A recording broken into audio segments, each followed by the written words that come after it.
చూడండి, ఒక మాట నేను చదువుతాను.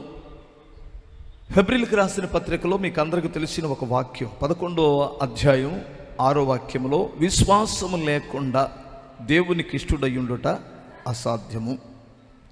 దేవుని యొద్దకు వచ్చువాడు ఆయన ఉన్నాడనియు, తన్ను వెతుకు వారికి ఫలము దయచేయువాడనియు నమ్మవలెను కదా. చాలు బిగ్గరగా. ఇక్కడ విశ్వాసుల యొక్క, విశ్వాస వీరుల యొక్క పట్టిక రాయబడి ఉంది కింద. జాగ్రత్తగా వినండి. ఇప్పుడు మనం అందరం ఎందుకు వచ్చాము ఇక్కడికి? దేవుడు ఉన్నాడని, తనను ఎతికినటువంటి మనకి ఫలము దయచేస్తాడని.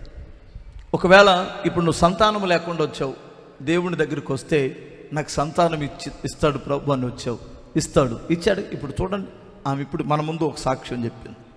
అనారోగ్యంతో ఉన్నావు, నా తండ్రి సన్నిధికి వెళ్తే, నా ప్రభు సన్నిధికి వెళ్తే ఆయన నాకు స్వస్థత ఇస్తాడని వచ్చావు. ఖచ్చితంగా ఇస్తాడు. ఆర్థికంగా చితికిపోయావు, అప్పులు పాలయ్యావు. అర్థమవుతుందా? నా దేవుని మందిరానికి వెళ్ళి నేను నా సంగతంతో చెప్పుకున్నప్పుడు నా ఆర్థిక సమస్యలు తొలగిస్తాడు అని నమ్మితే దేవుడు కార్యం చేస్తాడు. ఇంకా నువ్వు ఏ సమస్యతో ఉన్నావో, బిడ్డల భవిష్యత్తును కావచ్చు, నీ కుటుంబంలో ఉన్న ఇరుకులు ఇబ్బందులు కావచ్చు, దేవుని సన్నిధికి వచ్చినటువంటి వారికి ఆయన ఏ మేలు కొదువు చేయడని బైబిల్ చెబుతుంది. కానీ వచ్చేటువంటి నీవు ఆచారపూర్వకంగానో లేదు ఏదో ఆనవాతిగా నేను వెళ్ళాలి కనుక దేవుని మందిరానికి అన్నట్టు రావద్దు.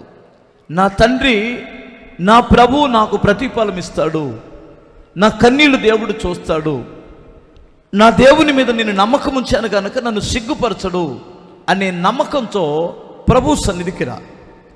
ఈ విశ్వాసం నీలో ఎప్పుడైతే వృద్ధి చెందుతూ ఉంటుందో, నీ విశ్వాస పరిమాణాన్ని బట్టి దేవుడు కార్యాలు చేస్తాడు. నీ విశ్వాస పరిమాణాన్ని బట్టి కార్యం చేస్తాడు. విశ్వాస పరిమాణం నీలో తగ్గినప్పుడు దేవుని సన్నిధిలో కార్యాలు చూడలేవు. ఈ విషయాన్ని గుర్తుపెట్టుకోవాలి. అందుకనే యేసు ప్రభు 12 మంది శిష్యులు ప్రభు దగ్గరికి ఒక రోజు వచ్చి ఏమని అడుగుతారంటే, నాయనా మా విశ్వాసం మాలో వృద్ధి పొందించండి అని అడుగుతారు. విశ్వాసాన్ని వృద్ధి పొందించమని అడుగుతారు. ఒక దయ్యం పట్టిన పిల్లవాని తండ్రి ప్రభు దగ్గరికి వచ్చినప్పుడు, బాబు నువ్వు నమ్మకం ఉంచు, నువ్వు దేవుని కార్యాలు చూస్తావంటే, అయ్యా నాకు అపనమ్మకం కలగకుండా నాకు సహాయం చెయ్యండి అంటాడు. అంటే ఇప్పుడు నీలో ఒక అపనమ్మకం, ఒక అనుమానం, దేవుడంటే అనుమానం, దేవుడు చేస్తాడా, నిజంగా దేవుడు ఏనేనా, ఇంకా దేవుడు లేరా, అర్థమవుతుందా, ఈయన ఒక్కడే దేవుడా, ఈయన మాత్రమే రక్షిస్తాడా, ఇలాంటి సందేహాలు ఉన్నాయి. చూడండి, ఆ సందేహాన్ని పెట్టేటువంటి వాడు దుష్టుడు. నీ విశ్వాసం మీద దాడి చేసేటువంటి వాడు దుష్టుడు.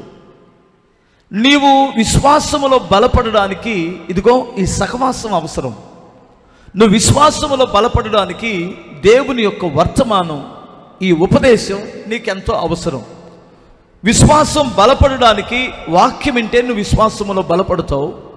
సహవాసములో కలిసి ఉంటే, పరిశుద్ధులతో భక్తులతో కలిసి ఉన్నప్పుడు నీ విశ్వాసం వృద్ధి చెందుతుంది.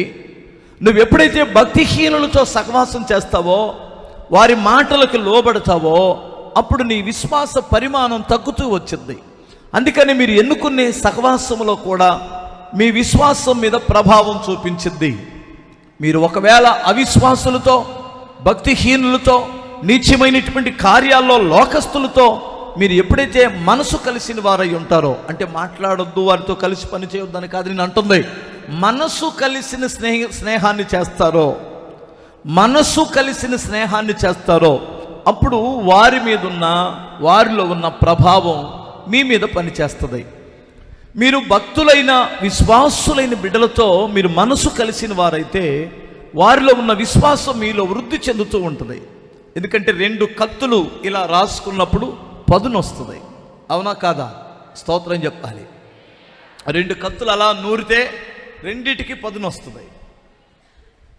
అలాగనే 2 విశ్వాసులు కలుసుకున్నప్పుడు మీ భక్తి, మీ హృదయంలో ఒక మంట రగులుతుంది.